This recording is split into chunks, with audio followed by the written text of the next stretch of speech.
La clave. Mi actualidad desde distintos puntos de vista. Un espacio para discutir bien informada. El Mostrador en La Clave, con el equipo de El Mostrador. La Clave me escucha. Estamos con el Mostrador en La Clave, con nosotros Natalia Saavedra y Héctor Cosio. ¿Cómo estamos? Buenos días. Buenos días, Nati, Fernando. Resistiendo estamos. Sí, bueno, tú... Patúa, digo yo, resistiendo. Sí, Me van a hacer pero pebre en redes sociales. La más cuica. La más resistente. Oye, Natalia, pero creo que sería bueno pegarle un barniz, si tú quieres, por lo menos a la relación que hay o lo que ha habido en estos casi 3 semanas, estamos llegando cerca de un mes de movimiento, y el impacto económico que ha tenido. Ahora, mira, hay varias maneras de analizar el y hay que ser justo en la proporción de que cada uno en el universo de la pelea social que esté dando puede mirar esto con diferentes prismas. ¿Y por qué digo que lo puede mirar con diferentes prismas? Porque, por ejemplo, hoy día compartimos un contenido en El Mostrador, que es una entrevista que hicimos al académico de la Universidad Católica Javier Ruiz Tagle, que es este académico que hizo este análisis donde comparó, las comparaciones siempre son odiosas, yo se lo pregunto de hecho en la entrevista, por ejemplo, los eventos del 18 y del 19 de octubre en materia del costo financiero que ellos tuvieron en base a los estados financieros del metro, es decir, cuánto se evadió, cuánto se destruyó, respecto, por ejemplo, a todos los casos de elusión, de colusión, de perdonazo. Entonces se dice, oye, esto es incomparable porque la cifra es muy chica respecto a toda, como que ellos lo bautizan con este grupo de académicos, este saqueo histórico que nos ha hecho, digamos, violencia estructural y este saqueo histórico que ha habido. Y después hicieron una segunda entrega que también está disponible en el artículo para que ustedes lo puedan ver, que es en base a la investigación de la Premio Nacional de Periodismo María Olivia Monker, que tiene que ver en el fondo con el saqueo que se genera, porque digo saqueo porque así lo bautiza además la investigación. Así se llama el libro. Exactamente. Que tiene que ver con el saqueo que se hizo en el fondo en el periodo de dictadura de apertura comercial, que es muy relevante hoy día porque es el periodo, o sea, es el modelo que estamos debatiendo hoy día, y que dice, oye, comparemos que son miles de millones de dólares, 23.000 millones de dólares, versus 1.700 que la Cámara Nacional de Comercio reconoce que se han perdido. Javier dice en la entrevista, no es que 1.700 sean pocos, es que lo que queremos hacer con esto no es mostrar cifras mañosas, es poner encima de la mesa y tratar de entender multidisciplinariamente qué está pasando con la gente. Es decir, de alguna manera bien vulgar, qué se está cobrando. Es decir, yo cuando voy, digamos, y exacerbo la violencia y destruyo el mobiliario público, ¿qué boleta estoy pasando? Entonces dice, oye, puede ser que toda esta, como decimos, violencia estructural esté explicada por esta boleta. Eso es una cosa importante del análisis. Y la otra, que me parece un síntoma de cambio relevante y que tiene que ver con una escena, una puesta en escena puede ser también, es la bajada del auto ayer del ministro Briones a conversar con los camioneros. ¿Y por qué lo digo? Porque yo nunca vi al ministro Larraín haciendo algo así. No estoy diciendo que esto sea bueno o malo, puede ser una puesta en escena totalmente, pero estoy diciendo que es un estilo diferente. Y esto tendría que marcar y allanar otro camino en medio de una economía que se va a retraer de manera relevante y es poco probable que se pueda hacer algo para que eso sea diferente. Sí, ahora yo te preguntaba, por ejemplo, por las consecuencias económicas, porque me imagino, hasta ahora no ha sido una variable que, por ejemplo, el gobierno o los partidos de gobierno esgriman todo el día, todo el rato, como un intento de frenar que se produzcan estas movilizaciones. Mira, hablé con 2 personas y te voy a decir las personas porque lo conversamos en ON para que tú veas las diferentes escuelas en el fondo. Hace como 2 semanas entrevisté a Bernardo Larraín, el presidente de la SOFOFA, y una de las cosas que me dice, independiente de que podamos tener debates, digamos, con la postura que el empresariado pueda tener, me dice, la agenda social sin desarrollo económico va a ser una hoja de promesas que no se va a poder financiar. Y ayer en una entrevista que va a salir además los próximos días estuve con Óscar Landerreche, economista, exdirector de Codelco, que obviamente es de otra formación, y me dijo lo mismo. Me dijo, ojo que la agenda social sin un sustento de desarrollo económico no va a poder crecer. ¿Cuál es la diferencia que me planteaba Óscar? Me decía, cuando nosotros partimos en el periodo de concertación, teníamos muy claro, de alguna manera, qué era lo que se te pedía a ti como ciudadano. Mira, trabaja, digamos, pélate el lomo, porque tú vas con esto a salir de la pobreza. Y vas a poder optar a una vivienda y probablemente tú que no estudiaste, tu hijo sí va a poder estudiar, endeudado o no endeudado, y vas a poder optar quizás a comprarte un auto en 60 cuotas y vas a poder hacer eso. Y el modelo era un modelo exportador, netamente de cobre y de otros servicios, pero netamente de cobre, que nos mandaba eso, exactamente, recursos naturales. ¿Qué ha pasado 20 años después?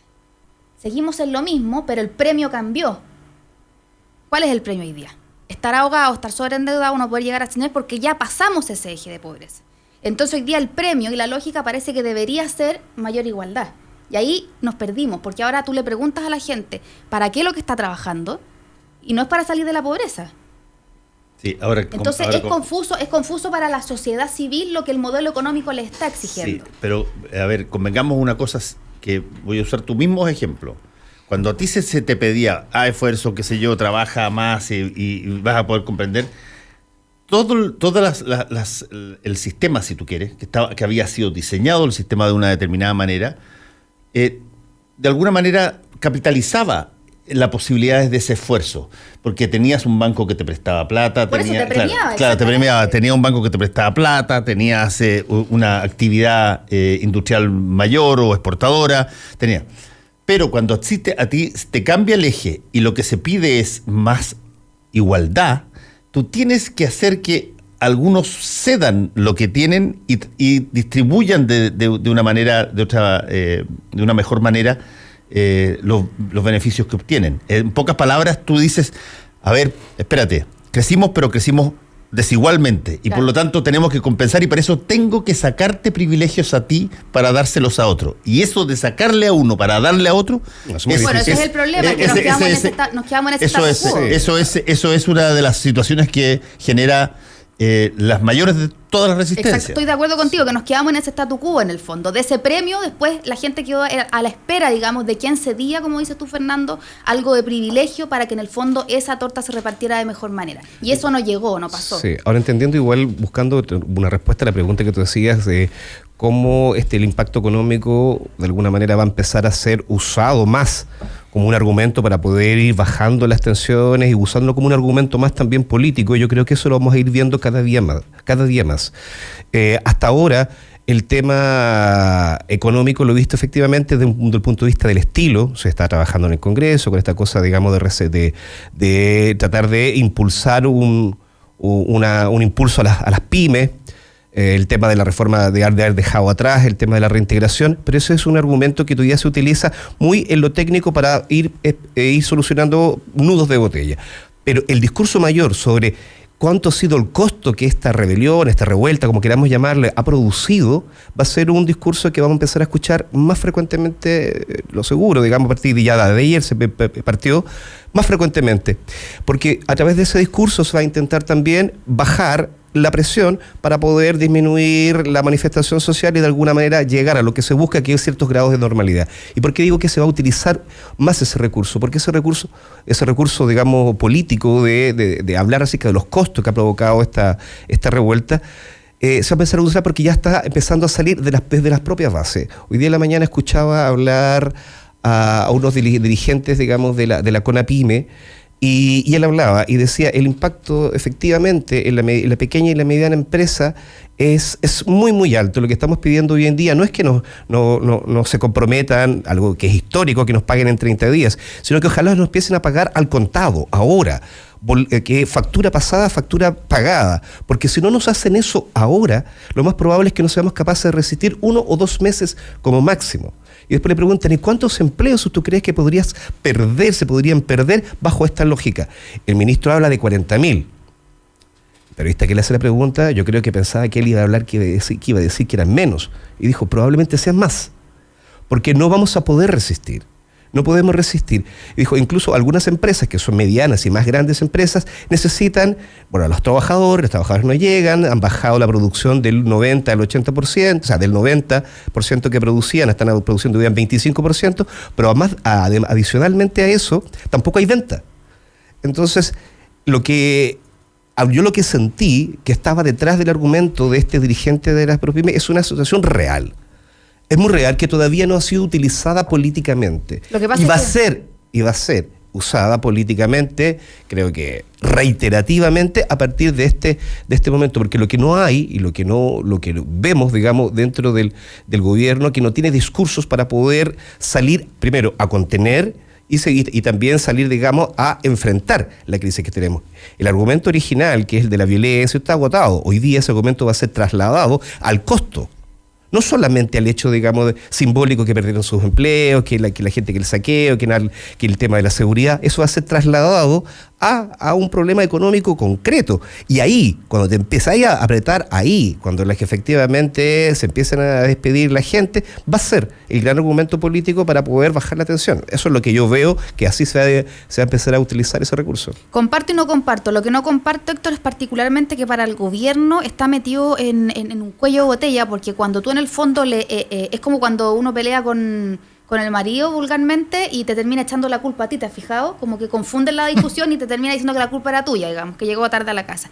Lo hago con un poco de humor para que distendamos un poco, digamos, estos días difíciles. ¿Pero por qué? Porque en el fondo cuando el gobierno culpe de alguna manera a la ciudadanía de decir porque usted vandalizó, porque usted saqueó, porque usted rompió, ahora está sin trabajo, puede convertirse a mi juicio también en un boomerang para decirle, bueno, pero usted nos llevó a este abismo. Bueno, va a depender de la forma en que lo diga. Tiene que ser muy cuidadoso en cómo plantee en el fondo que el escenario tiene que ser planteado desde un mea culpa, desde el aparato estatal y no una búsqueda, digamos, de culpables apuntando con el dedo a decir, bueno, usted rompió el lugar donde trabaja, ahora está cesante y yo como Estado lo dejo a su indefección y vea usted cómo sobrevive. Sí, entiendo el argumento. Perdona, porque el problema de la cesantía, Héctor, probablemente, y si lo comparamos además incluso con los periodos más duros económicos de Chile, que sería el periodo de dictadura, son los periodos, son digamos los hechos que más enlutan o que más de alguna manera ensucian la gestión económica de un gobierno. O sea, la gente sin trabajo, efectivamente, de una clase media donde puedan haber, por ejemplo,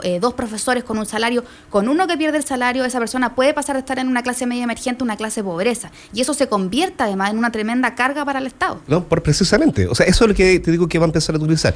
Creo que el recurso del costo va a ser un recurso que va a ser utilizado comunicacional y políticamente. El tema es cómo, ahora, el tema es la forma en que tú lo haces, pero va a ser utilizado porque es un hecho real, es un hecho de la causa real.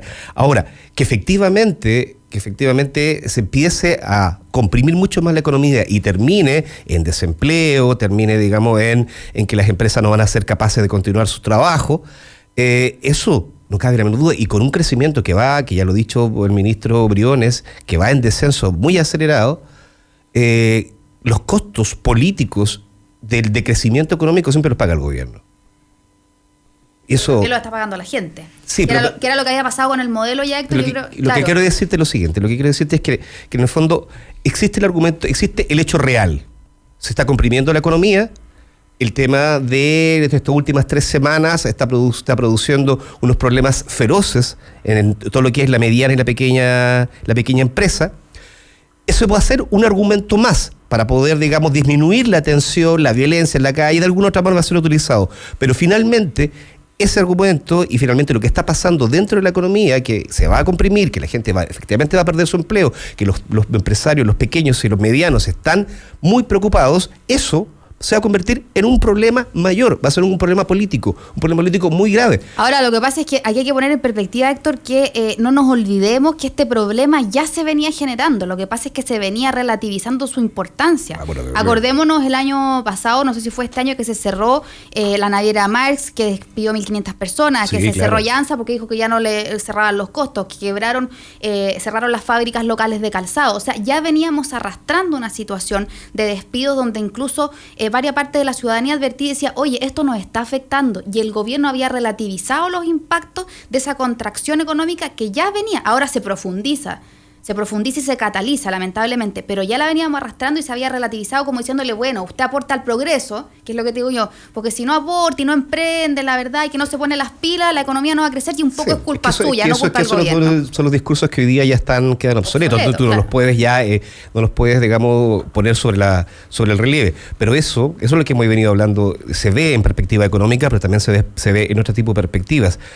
Todo esta crisis, en definitiva, lo que se habla, que es la gota que rebalsó el vaso, la verdad es que no hubo ninguna gota que rebalsó ningún vaso. El vaso venía lleno hace mucho rato. Claro. Y venía lleno en el mundo, digamos, de la economía, con la contracción de los empleos, la promesa con la cual llega este gobierno de crear empleos de calidad, y un empleo jamás surtió efecto. Y si esto tú lo llevas también a cómo la economía también ha afectado, y su modelo ha afectado también diversas zonas muy empobrecidas que tienen que ver, por ejemplo, con con las empresas cercanas a, no sé, a termoeléctricas, a ciertos desarrollos productivos que ha empobrecido, por una parte, a la población, pero también al medio ambiente. Han habido explosiones durante los últimos 4 o 5 años que fueron explosiones reales, en donde todo esto que hoy día estamos viendo ya eran evidentes, no son síntomas, eran explosiones reales. Cada vez que se cerraba una empresa y quedaban 1.500 personas afuera, sin empleo, no era un síntoma de lo que estamos viviendo hoy día. Era es una demostración, es una explosión real, con efectos dramáticos, ahora, muy dramáticos. Es súper relevante en ese sentido, por ejemplo, ver que el ADN que casi violenta, digamos, a ciertas personas que critican el movimiento, y lo digo para que revisen en el mostrador que reprodujimos una entrevista de nuestro aliado ahí de la BBC, de Rolf Luders, que es exministro de Economía, digamos, de Pinochet, que incluso biministro, claro, sí. Incluso él, que es un hombre formado, digamos, en esta escuela pro neoliberal, en esta escuela pro Chicago, dice, ¿sabes qué? Efectivamente el modelo hizo crack en algunas cosas, no estoy reconociéndole ningún floreo al estilo de Luders, sino que solamente estoy diciendo, veamos que incluso los creadores del modelo han empezado a darse cuenta que había errores. ¿Y cuál es el error que reconoce, por ejemplo? Que en términos absolutos el salario en Chile ha crecido muy poco en los últimos años. Dice, el per cápita efectivamente se ha acercado a algunos países europeos, pero en términos absolutos el salario real creció muy poco. Y es algo que incluso el presidente Sebastián Piñera lo mencionó, si no mal recuerdo, en la última cuenta o en un discurso que hizo después, cuando dice, estamos muy contentos porque los salarios reales han crecido 2%. Y yo dije, mala cita. Yo arrugué la nariz en ese sentido, internamente dije, mala cita. Porque, ¿qué haces tú con un 2% real en tu salario de aumento? No hacen nada en el fondo, no compensaban ni los 30 pesos del metro. Entonces el gobierno estaba sobreconfiado en el fondo que este estancamiento de los salarios, que esta gran cantidad de población, que como lo ha visto tantas veces en los datos de la Fundación Sol, gana menos de 500.000 pesos, estaba muy contenta, digamos, con el premio del sistema de libre mercado, que era ir al supermercado y, como ya lo han dicho, comprar, digamos, mercadería en 3 cuotas precio contado y irse, digamos, comiendo la línea de crédito. Entonces yo creo que también hay ciertos personajes que ahora, en el fondo, es el llamado a que esa élite empiece a reconocer sus errores y también corra el cerco, que es una frase que yo también usé en una nota. Corra el cerco, porque en el fondo todas las conversaciones que estaban establecidas dentro de Sanhattan, dentro, como decimos, de Casapiedra, toda esta cosa como ABC1, digamos, se suspende el ENADE, se suspende el encuentro de la SOFOFA, que son estas conversaciones donde los empresarios reflexionan por cómo se va a venir el próximo año. Entonces yo esperaría que ellos den un golpe de timón y, además de declarar buenas intenciones, hagan una propuesta de trabajo y le digan al gobierno, bueno, nosotros estamos dispuestos, por ejemplo, a que se suba el sueldo mínimo, este es nuestro aporte. Esta es nuestra limitante de utilidad, este es nuestro aporte a esta agenda social. Porque sin ese sector, sin la élite participando, sin el empresariado, sin los súper ricos comprometiéndose, esta cosa no va a funcionar. Entonces tiene que haber un esfuerzo conjunto de la sociedad civil, del empresariado, de los dueños de la riqueza y del capital, y también del gobierno. Eso lo he echado de menos. Hasta ahora he visto, debatimos siempre ahí, qué sé yo, en el Día nos reímos, dicen unos en tono candidatable, y yo digo, sí, no, Andrónico Luxis, que ha sido el único empresario que con nombre y apellido ha dicho, ya, yo voy a hacer esto. Pero no he visto otros grandes empresarios. No he visto a Horst Polman diciendo, voy a hacer esto en mi supermercado, voy a hacer este tipo de jornada. No he visto a Roberto Angelini diciendo, mira, en todas mis estaciones de servicio y todo lo que tengo de distribución de combustible de camiones, voy a hacer esto con mis trabajadores. Entonces, ¿qué está esperando esa clase para en el fondo salir a decir, esto ya no nos cuadra, porque ya no les cuadra, no les cuadra? Yo creo que hay ciertas cosas que muchos esperan que son obvias. Por ejemplo, una es que el gobierno controle el problema. O dicho de alguna manera, dicen, esto es una cosa que eventualmente tiene que ser enfrentada por la vía legal, el gobierno tiene las herramientas y ellos son los responsables de que esta cosa se detenga, y por lo tanto, ¿por qué voy a hacer yo algo hasta antes que el gobierno haga algo al respecto? Y el gobierno probablemente está pensando, mira, desde el punto de vista del tiempo, hay un rendimiento decreciente en el tiempo en este tipo de movilizaciones y hay que tratar de aguantar lo suficiente antes de que no se sea nada de real importancia, antes de que empiece a languidecer la cosa, que hasta ahora no se ha visto. Y por lo tanto, los incentivos están todos puestos en tratar de que esto no anticipar ni adelantarse demasiado a una solución que eventualmente pueda tener un costo esencial Pero es que para... hay un error garrafal, Fernando, en ese pensamiento, si alguien está pensando en eso. Porque pongámonos un ejemplo de la calle. El ícono, y lo menciono sin ninguna, digamos, intención particular, pero demos un ejemplo del retail, por ejemplo. Un ícono es Costanera Center, que es este mall, digamos, que recibe una cantidad impresionante de personas que ya se había visto golpeado, por ejemplo, por la baja de turistas argentinos. Ya había visto mermado un poco sus ventas. Y lleva casi 20 días cerrado. Eso impacta directamente el ingreso operacional de una compañía. O sea, no hay posibilidad que tú recuperes 20 días cerrados con tiendas ancla, que en este caso son París, son Jumbo, son Easy, que son del conglomerado, más todos los locatarios que están adentro. No hay ninguna posibilidad que tú subestimes pensando que eso puede eventualmente repuntar porque viene Navidad. Ninguna. Cero posibilidad. Eso es pérdida de plata todos los días. No sé si ellos la tienen cuantificada, no conozco el número, pero eso es pérdida. Entonces ahí decir voy a esperar, eventualmente como dices tú, a ver si esto empeora un poco más, es un graso error. Y sí lo he conversado con algunos empresarios. Yo me estaba refiriendo a los empresarios grandes que tú mencionaste, que son tipos que tienen caja para aguantar. Digo, pero ellos tienen caja, pero están perdiendo millones y millones de pesos todos los días. Y como son una clase que tiene además bastante ambición, no les gusta ese modelo. No les gusta el modelo que les hace perder plata. Hablaba con un empresario que me decía, debo reconocer que nos dimos de bruces contra el piso con esto. Me decía, lo reconozco, y hay una minoría que incluso tampoco le gusta flexibilizar y que tampoco está con eso, pero si nosotros no vendemos, si nosotros no tenemos los malls abiertos, no nos sirve el modelo tampoco, no nos funciona. Sí, ahora, yo creo que hay efectivamente dos líneas que hoy día están caminando de manera paralela. Una es que las dos son urgentes, pero uno puede ver en el gobierno y en el estado de la población que hay dos cosas. La necesidad es rápida, digamos, de que se puedan tomar medidas económicas eficaces y ahora, como por ejemplo el compromiso de la élite. Y lo otro es, digamos, el momento que hoy día estamos viviendo, que es un momento constituyente, en donde de alguna manera se está tratando de buscar ciertas salidas institucionales para poder corregir esos errores del modelo que hoy día estamos padeciendo y que se padece de distintas aristas.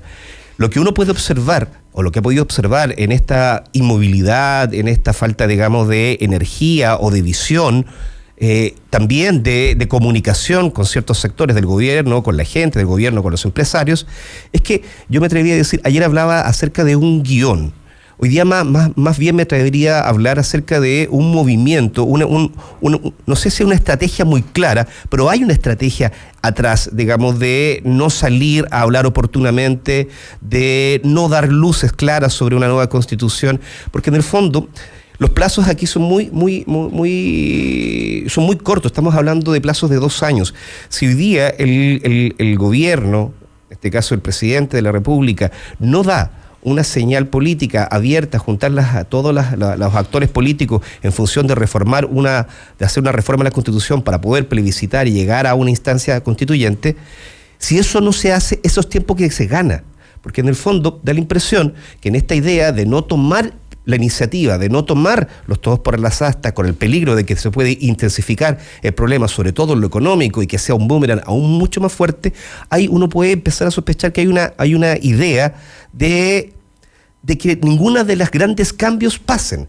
Si el gobierno toma la decisión en algún minuto de jugarse la carta por lograr hacer un tema constituyente, van a pasar 2 años antes de que tengamos una nueva constitución, y no van a haber cambios estructurales del modelo durante el gobierno del presidente Piñera. ¿Qué quiero decir con esto? Quiero decir que en las cartas que está jugando el gobierno en este minuto, más allá de que esto se le está viniendo en contra y puede ser un boomerang mucho más fuerte, la apuesta da la impresión que uno puede ver en las apariciones públicas o en las cosas que hacen en estas negociaciones, porque él es un hábil negociador, es tirar la pelota para el córner y tirarla 2 años más. Es decir, durante los 2 años que le queda al gobierno de Piñera, ojalá plantee un calendario constitucional, pero pensar que vayamos a tener una constitución nueva, que inspire un modelo de distribución distinto, de mayor igualdad, durante el gobierno de Sebastián Piñera, yo creo que esa es la estrategia, ese es el juego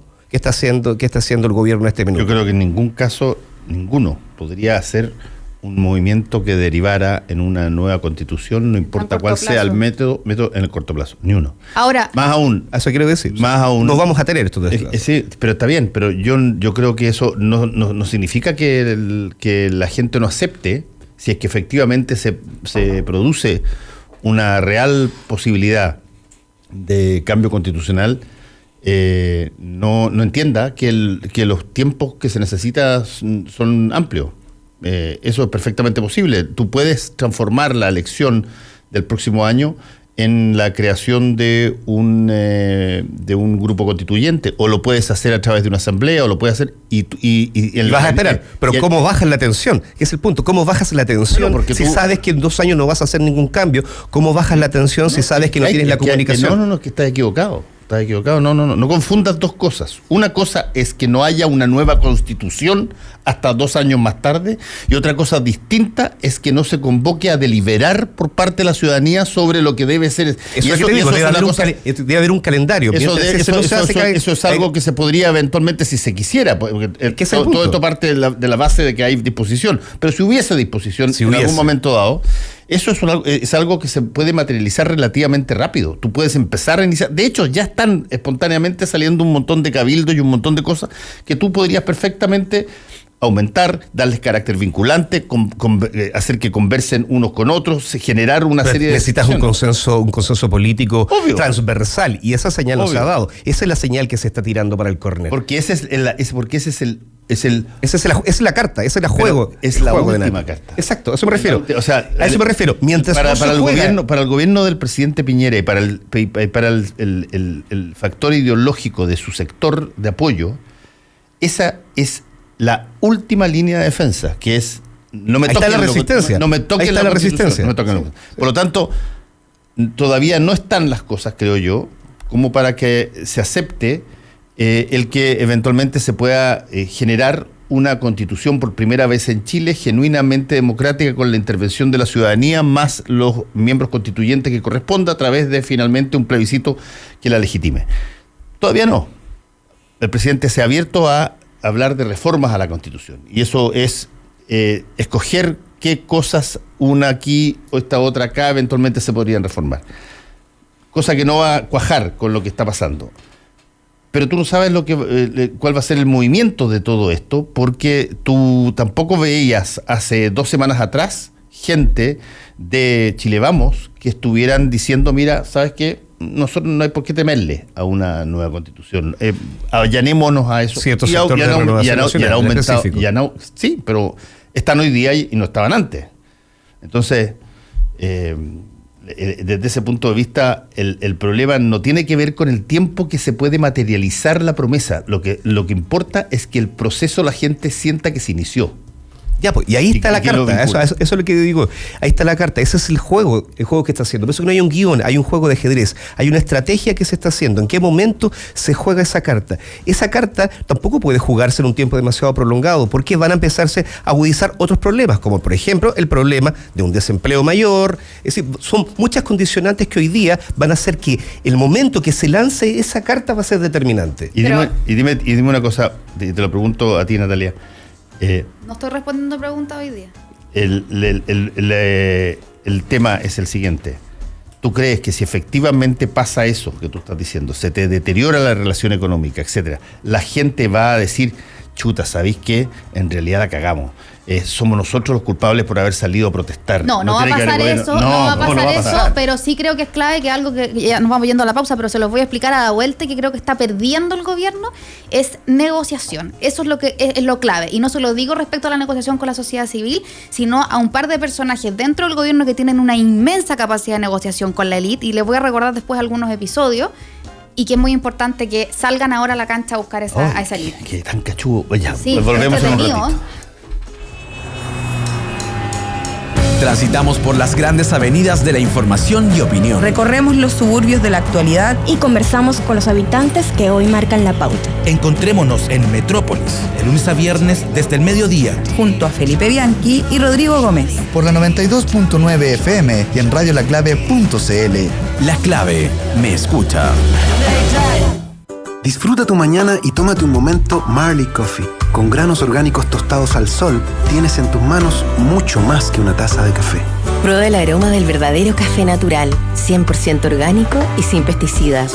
Disponible en 6 variedades: Buffalo Soldier, One Love, Lively Up, Get Up Stand Up, Mystic Morning y Simmer Down. Nuestra versión descafeinada. Marley Coffee está aquí y en todas partes.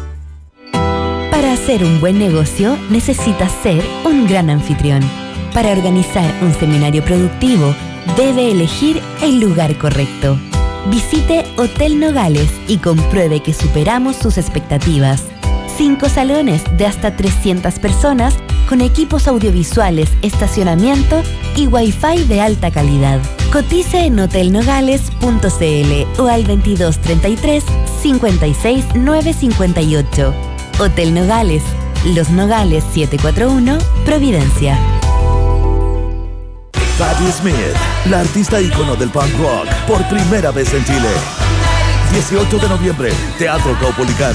Venta de entradas en Punto Ticket. 20% de descuento exclusivo para clientes Entel pagando con tarjetas Cencosud Scotiabank. Artista invitada, Colombina Parra. No te pierdas a una de las mujeres más influyentes en la historia del rock. Patti Smith, 18 de noviembre, Teatro Caupolicán. Colabora Uber. Es otro más de DG Medios.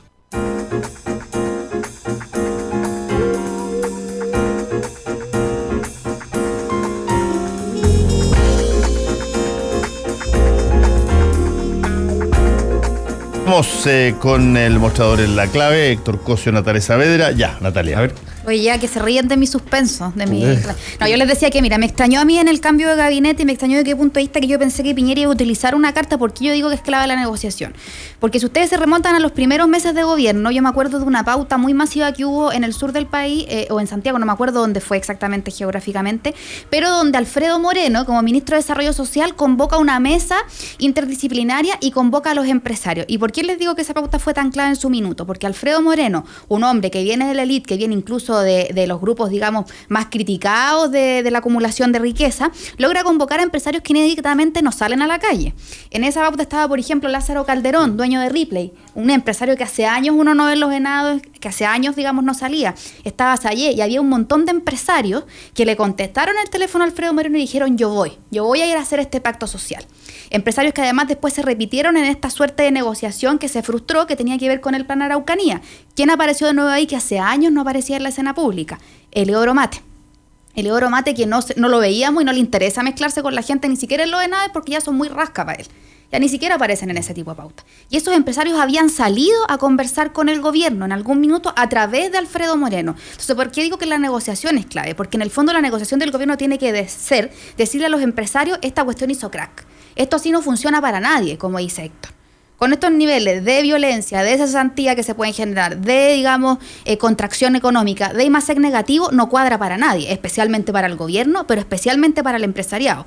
Efectivamente, el 1% de la riqueza puede agarrar su plata, gran parte de ella la tiene fuera del país y la saca. Pero tienes todo un universo de pequeños y medianos empresarios relevantes, no medianitos de chiquititos, sino que tienen a lo mejor una empresa con varias sucursales, que tienen en el fondo que pedirle a estos grandes empresarios que negocien por ellos. Y ahí el gobierno tiene que utilizar las mejores cartas de negociación. ¿Qué es lo que todavía Piñera tiene a su favor, que se le ha olvidado durante todo el gobierno? Que Piñera era uno de ellos. Era uno de ellos. Y quien contestara el teléfono, él iban a reconocerse. Sí, digamos, en este tono. Pero tú dices que no hay ninguna comunicación, que no hay ninguna comunicación entre el alto empresariado. Sigue siendo uno de ellos, pero Piñera hace mucho rato que había perdido esa situación de conversación. Recordemos que 2 semanas o 3 semanas antes que se genere este estallido social, Piñera un día martes cita a los empresarios a La Moneda y dice: oye, vamos a instaurar un diálogo. Cuando volvió del premio de la... Lo que busca hacer es bajarle la temperatura porque tenía una oposición tremenda del empresariado. Oye, te va a reventar, pero que le advirtieron equivocadamente: te va a reventar por los privados, no te va a reventar por la sociedad civil, te va a reventar. Entonces invítalos a La Moneda y conversa y tómate un tecito con ellos.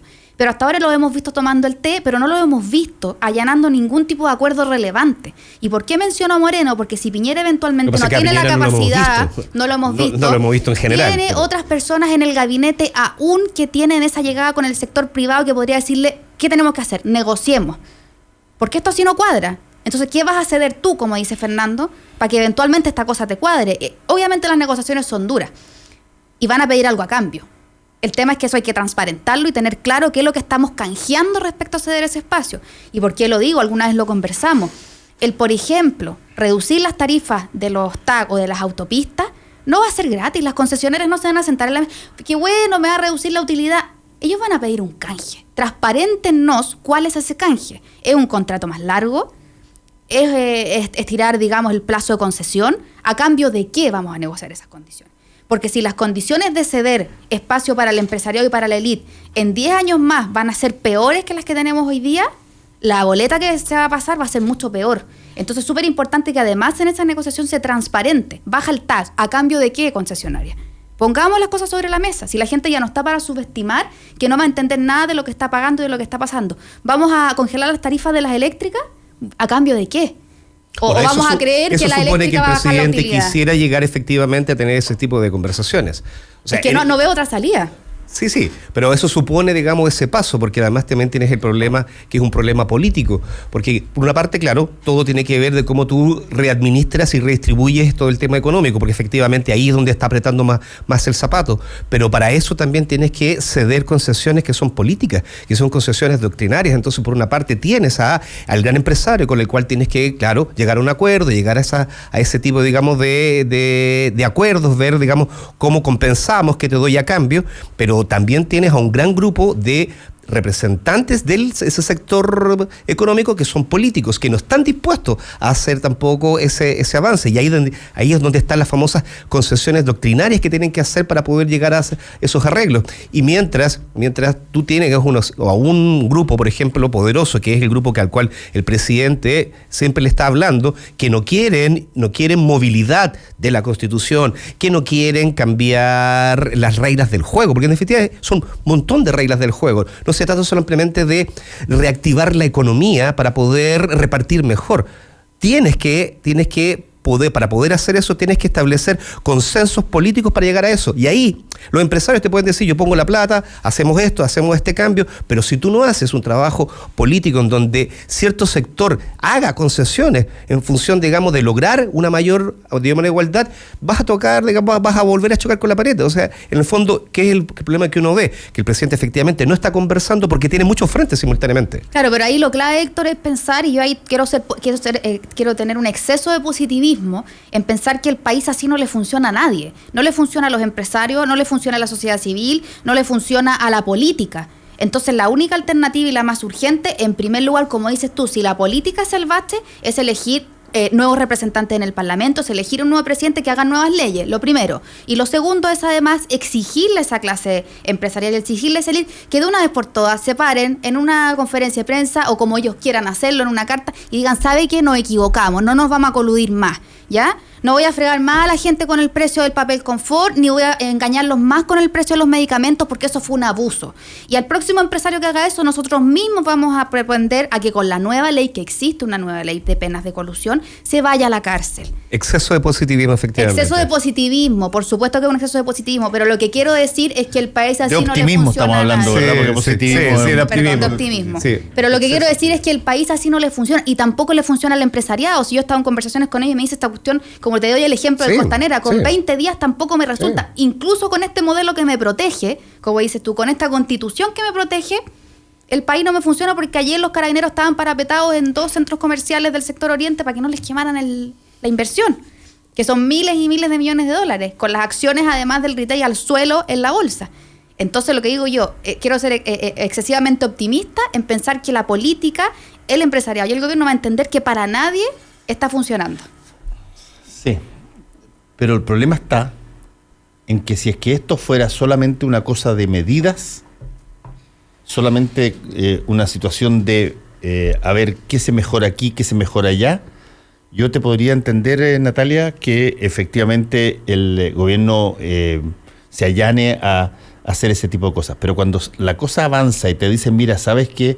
Queremos darnos las normas de convivencia de una nueva identidad como país bajo la confección de una nueva constitución, cambia totalmente la cosa, porque dentro de la constitución están los pilares básicos de la forma en cómo tú te has enriquecido, como tú has crecido, como y por lo tanto ahí hay una cosa que se aprecia y que se va a luchar muchísimo por mantener.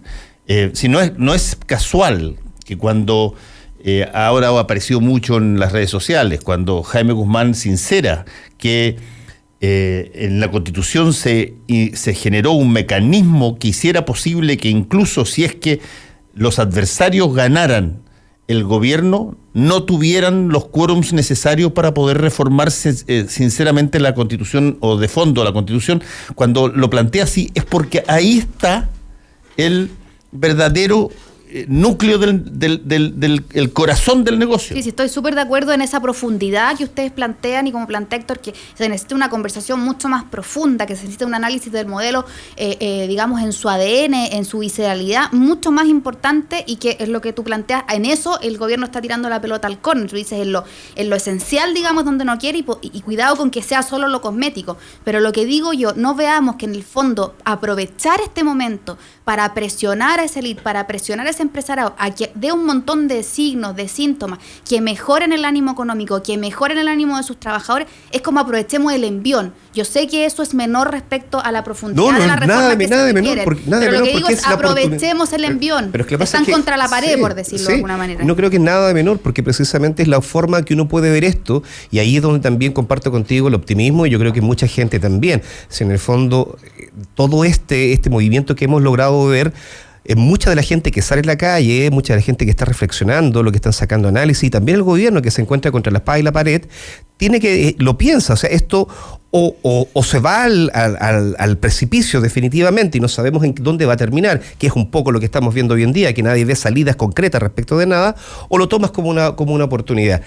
Y esa oportunidad está ahí, y todos la ven, la oportunidad de los empresarios que se sinceren y que logren acuerdos diferentes, la oportunidad que los políticos hablen entre sí, lleguen a grandes acuerdos nacionales, la oportunidad del presidente de tomar esto por la rienda y convertirse en un presidente que ha sido un presidente demócrata, y que logró iniciar los pasos para un nuevo pacto social en donde vamos a repartir mejor las cosas y vamos a mirar el mundo del siglo XXI con problemas que son globales, porque ya estamos viendo problemas absolutamente locales que son terribles, pero dentro de un contexto global altísimo. Ayer nomás salieron, ¿cuántos? Fueron 11.000 científicos en el mundo diciendo que había que actuar rápido a nivel mundial, porque si no las consecuencias iban a ser devastadoras para todos. Es verdad, ese informe... Y estamos en ese momento estamos hoy. Ahora, convengamos una cosa. Si es que el presidente de la República no tuviera un gigantesco conflicto de interés en prácticamente todo lo que pudiera hacerse económicamente, porque le repercute directamente a él, en el porcentaje patrimonial que eventualmente habría que tener, en la forma de ceder y cómo eso afecta eventualmente los negocios suyos, en el mercado de inversiones y todo eso que efectivamente repercute por la merma que se está produciendo. Tenemos a un presidente que hay que asumir que está tremendamente involucrado en términos patrimoniales en cualquier cosa que decida hacer. Si es que se trata de pelar mejor el chancho y repartirlo mejor.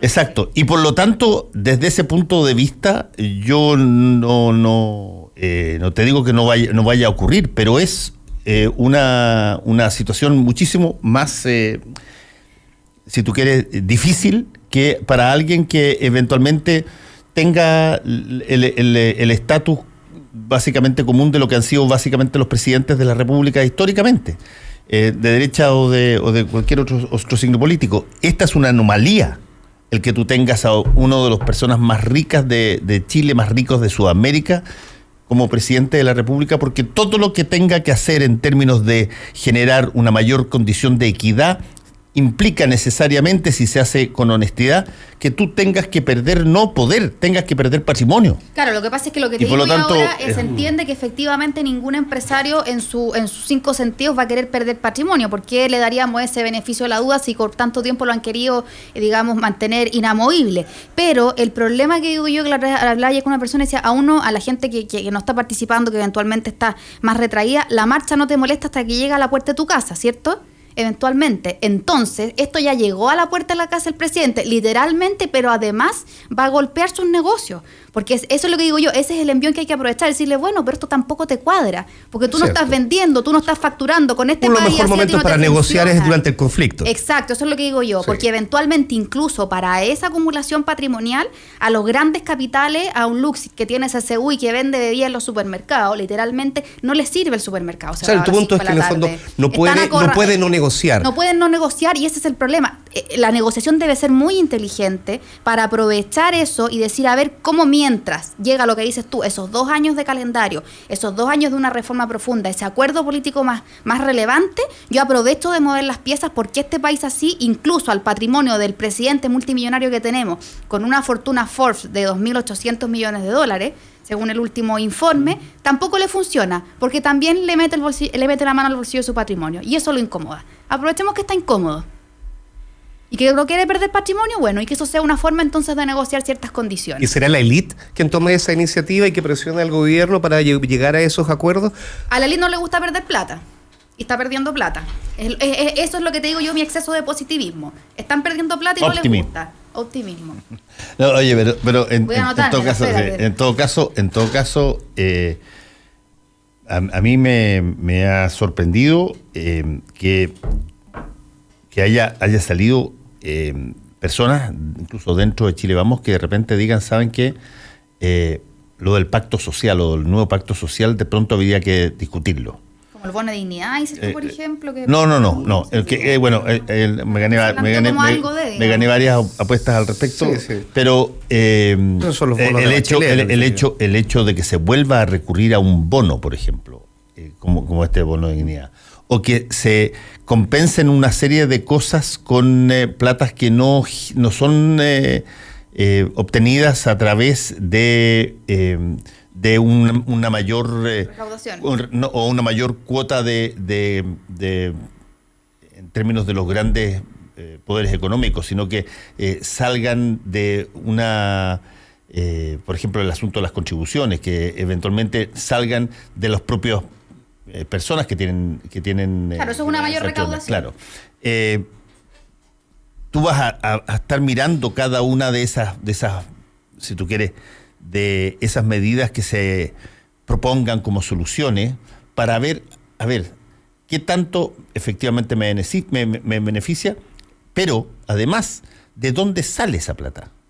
Y si es que esa plata no sale de donde tú tienes que repartir mejor, que puede ser desde el Estado o incluso desde los empresarios, vas a estar dando vuelta en el mismo problema. Claro, pero hablaba con una persona ayer que yo le decía, oye, ¿por qué? Se lo había escuchado también a otro persona del sector privado, me decía, ¿por qué no hicieron lo que hizo en el 2008 Andrés Velasco cuando era ministro? Que fue que en la crisis echó mano al Fondo de Estabilización Social, que es un fondo que mantiene el gobierno en el fondo para urgencia. Hablaba con una persona y me decía, no, es que no le pueden echar mano porque ese fondo es para emergencia. Entonces, si tú lo mañana viene un terremoto y tenés un problema. Tú lo vacías, después cómo lo llenan si tenemos un precio del cobre súper bajo. Y otra persona ayer me decía, que le echen mano si esto es un terremoto. Pero claro, esto es igual a una hecatombe. Es como cuando me decía, cuando te vienen a cortar la luz, entonces tenés el segundo estado cuenta y tú tienes que pagar lo que sea para que no te corten la luz ahora. Entonces veamos después cómo solucionamos. Otra persona me decía, es que si hacemos eso, como hay que salir, digamos, a vender fondos soberanos, los gringos se van a volver locos y van a creer que estamos cayendo en default. Y una persona me decía, no exageremos, Chile ya ha hecho esto antes. Tampoco exageremos con la salud fiscal del país, que nos van a ver como que nos enloquecimos. Si nos bajan un poco la nota de riesgo de crédito, que es evidente que se va a ajustar, no corramos en círculo, no sembremos el pánico respecto a lo que no es tan relevante. Entonces ahí también hay un debate en el fondo, como dices tú, Fernando, si es urgente mostrar medidas, porque tú podrías meter mano al Fondo de Estabilización y decir, a partir del 1 de diciembre hago esto, este bono, este aumento, y después veo cómo arreglo esta cuestión. Tienen que ser cosas paralelas. Aquí, por ejemplo, nosotros no tenemos, en Chile todavía, no tenemos lo que podríamos denominar una cultura de poder del consumidor, como lo tienen otros países, particularmente en el caso de Estados Unidos funciona muy bien. No tienes, por ejemplo, donde de repente la instrucción de protesta, la instrucción de guerra sea, durante toda esta semana no compre mantequilla. Claro. Punto. No importa de cuál es. Al cabo, inmediatamente después de la semana, en países que tienen sociedades civiles organizadas, tú sientes pero inmediatamente el impacto. Y normalmente se allanan súper rápido las empresas a tratar de corregir las cosas que eventualmente hay, porque saben que si están pegando donde duele. O tú digas, mira, compre de esta marca y no compre de esta otra marca, y automáticamente tú sabes. Es como un poco como el rating en televisión. El rating en televisión está desfasado 2 minutos. Tú sabes 2 minutos después cuál fue el rating. Si que hubiese una necesidad o una suerte de boicot que diga, mira, tal canal no me gusta por cómo enfrenta determinadas cosas, no lo vea durante 3 días, tú sabes 2 minutos después del momento en que empieza exactamente el impacto que tiene y cómo eso eventualmente, si se proyecta, puede repercutir en tu ingreso. No tenemos esa sociedad civil tan organizada porque ha habido por diseño, a mi modo de ver, por diseño, un intento de no decir que el consumidor es el eje activador de todo el movimiento económico. No, eso han sido los empresarios, eso ha sido el Estado, eso ha sido los grandes inversionistas, no el consumidor. Y por lo tanto el consumidor se mira a sí mismo como una persona que compra lo que siempre ha comprado, pero que eso no reviste ningún tipo de poder real. Si estuviéramos, te repito, en otras partes, ya me tocó verlo cuando estuve allá varias veces, cuando los tipos te dicen, mira, subieron los precios en determinadas cosas, o cuando vino el asunto de marcas que tenían al principio trabajando a niños en Sri Lanka y en otras partes acá allá, se organizó un boicot de consumidor que básicamente dijo durante un mes no compren de esta marca, pero automáticamente cambia la cosa, porque tú sientes de que ahí hay un poder que efectivamente te afecta.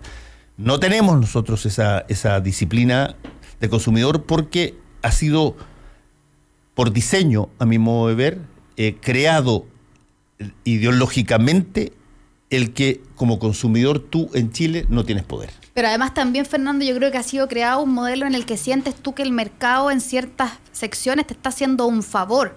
¿Y por qué doy el ejemplo? Porque si vemos algunos grandes retailers, no voy a personalizar marcas, en Chile, algunos retailers, de origen europeo, los países donde más elevan sus ventas es en Chile. Y ahí, por ejemplo, está asociado a retail de ropa barata, está aprobado en documental en diferentes investigaciones, que por ejemplo están relacionados algunos de ellos a mano de obra infantil, a mano de obra, de explotación industrial. Pero el chileno dice, esto está barato. Qué bueno, esto me lo compro, porque el mercado me permite este acceso. Entonces yo me pongo contento con esa situación de consumo. Lo que tú dices respecto al poder de los consumidores es muy relevante. El 30 de octubre se dio en Alemania la primera audiencia pública por el caso del Dieselgate, sí, que era la acomodación, de las emisiones de los automóviles. Es el primer juicio que se da en materia de demandas colectivas. Antes en Alemania no existían las demandas colectivas. La ley cambió para permitir que miles de afectados demandaran, por el mismo tipo de problema. Por el mismo problema. Fue tan grande la audiencia que se hizo en un estadio. Entonces Alemania dijo, yo tengo que cambiar la ley porque como aquí se afectó a tanta gente, yo voy a cambiar la regulación y voy a permitir que existan las demandas colectivas. Llevo el caso a Chile. ¿Qué es lo que le propuso a Chile a los afectados por el Dieselgate?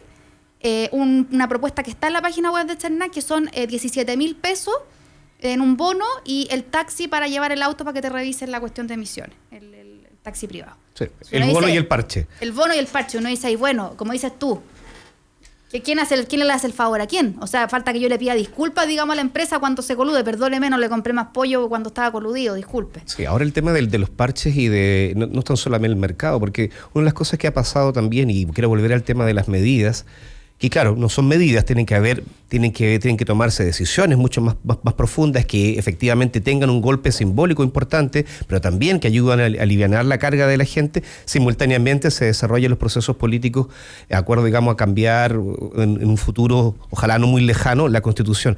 Pero lo que está pasando, por ejemplo, ahora, de por qué las medidas que ha planteado el presidente no surten resultado, cuando recién las presentó, y que no ha cambiado, excepto, la rebaja de las tarifas de la electricidad, todas estas medidas traían además una letra chica. Sí, es cierto. Entonces, por ejemplo, el tema de el aumento garantizado del salario mínimo, exactamente, inmediatamente los analistas supieron de que esto no iba a ser 350.000 pesos, que esto a lo sumo eran 298.000 pesos líquido a la casa. Hoy, que se está discutiendo en el Congreso, ya la gente tomó conciencia de eso. Sabe que los 350.000 pesos que tanto, el presidente le ofreció, en realidad eso es bruto, y el líquido son 298.000 pesos. Entonces, la medida con la cual se pretende alivianar la carga y se pretende bajar el descontento solo hace recrudecer el malestar. Eso es creer que la gente literalmente no va a decir la palabra. pero es tonta, ¿cierto? Claro, entonces subestimar. Entonces todas las medidas que se entregan para poder aplacar, lo que hacen en rigor, digamos, es exacerbar el ánimo.